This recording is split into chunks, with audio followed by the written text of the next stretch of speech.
nerds, it's Tiri. Welcome back to my show. I missed you guys last week, but I had fun with patch 5.3. So if you haven't already seen the videos of me jumping into World of Warcraft's patch 5.3 on Wednesday, those are up on my channel just a couple of videos ago, so go and check those out. And since I've pretty much talked about everything that was coming in patch 5.3 before it came, I will just link you guys the patch notes in the description here. I'm going to talk about some things that are going on right now with discussion and future things. I'll link you guys the patch notes for May 24th as well. The most interesting part of patch notes for World of Warcraft for May 24th was that they nerfed Karazhan significantly, specifically the chess event.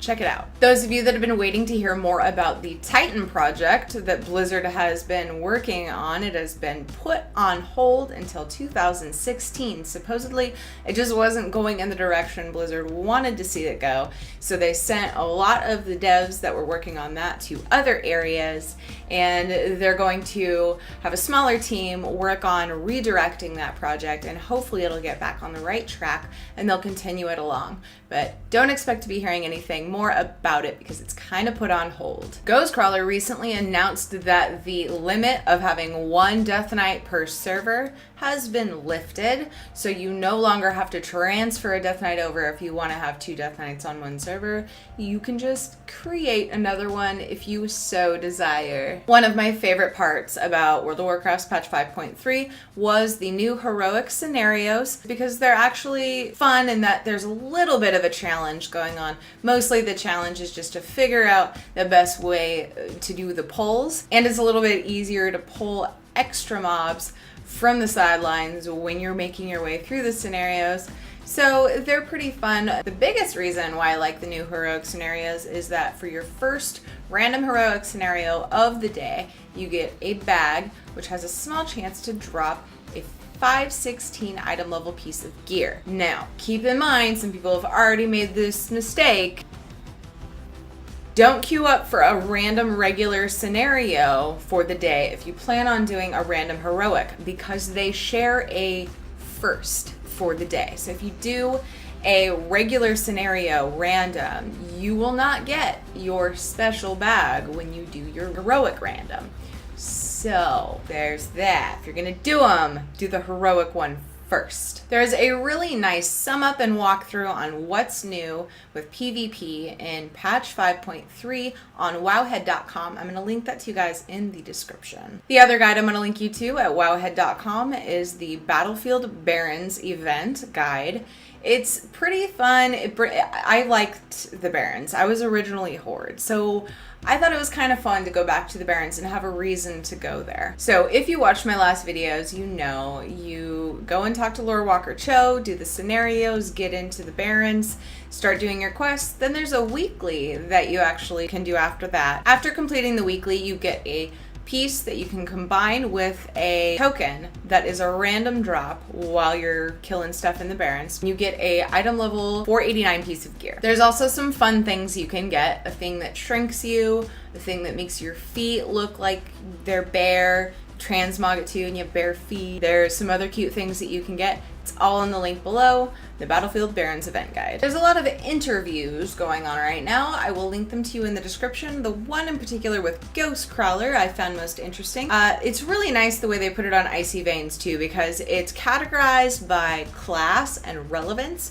So they tell you what the topic is, and then they ask the question and show the answer. So it's very easy to navigate and find things that you're interested in. So first is listed a bunch of class stuff.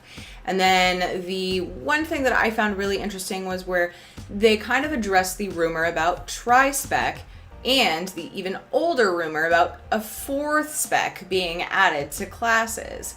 The answer, when they asked Ghostcrawler about this, basically alluded to tri-spec's pretty much been shoved to the side, swept under the rug, probably not gonna happen. It would be really hard for them to undo, and they're just not feeling like it should be a thing. So don't expect to be able to have 3 specs at one time anytime soon. Maybe not at all. But what he did say to possibly adding 4th specs to classes, so you could change between 4 specs. There's this big long thing about what it would mean and what they would have to do and what they've talked about, and then at the very end, maybe someday. Maybe someday. So we will see. Check out the interview below. Up on AC Veins, there is a really good guide for fresh 90s. How to quickly get yourself geared up and the most valuable ways you can spend your time. Link below, fresh 90s. See what's important and good, easy ways for you to work your way to raid ready. I'm also going to link you guys to a Wowhead guide to currencies. There's links to all the different kinds of currencies and ideas of where to spend them. One thing that I keep hearing is, where am I going to spend all of my justice points? People are sitting at justice point cap and don't know where to spend them.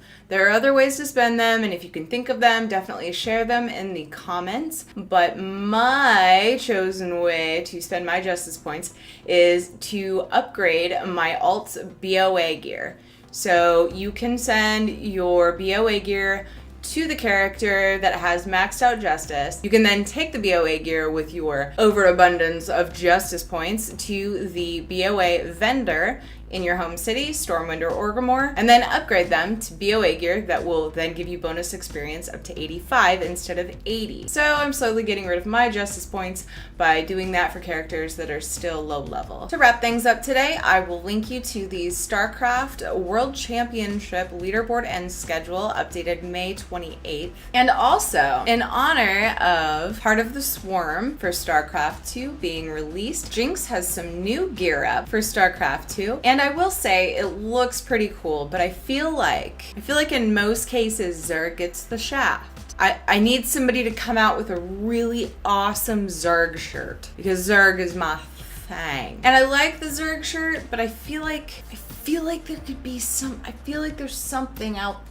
It's just nobody's made it yet. So somebody should make it. That'd be great. Thanks. Anyway, check out Jinx's new gear for StarCraft 2, Heart of the Swarm. It is pretty good. I hope everybody is enjoying World of Warcraft's patch 5.3, or whatever game you are playing, whether it be StarCraft or Minecraft. Guns of Icarus is fun. I've been playing all these games right now. I'm overwhelmed. But I'm not as overwhelmed as I felt like I would be with so many games. I'm excited too, because last week we went back into Heart of Fear. We have not been raiding as a guild for a few weeks. So we went back into Heart of Fear and killed the Windlord, and I'm excited. That will go up on my channel either next week or the week after. I have a little bit more of patch 5.3 exploration to upload soon, so we'll see what happens there. But anyways, that is it for today. Thank you guys so much for watching my show. I appreciate your support. Please subscribe if you haven't already. Like this video. If you liked this video, let me know in the comment section why you liked or disliked the video. And I hope to see you soon at my live stream every Friday, 7:45 Pacific Daylight Time at twitch.tv/Tirinei, and check back on my channel for news videos every Wednesday and gaming videos in between. Alright, so everybody have a great rest of the week, and I will see you soon. I love you all. Bye.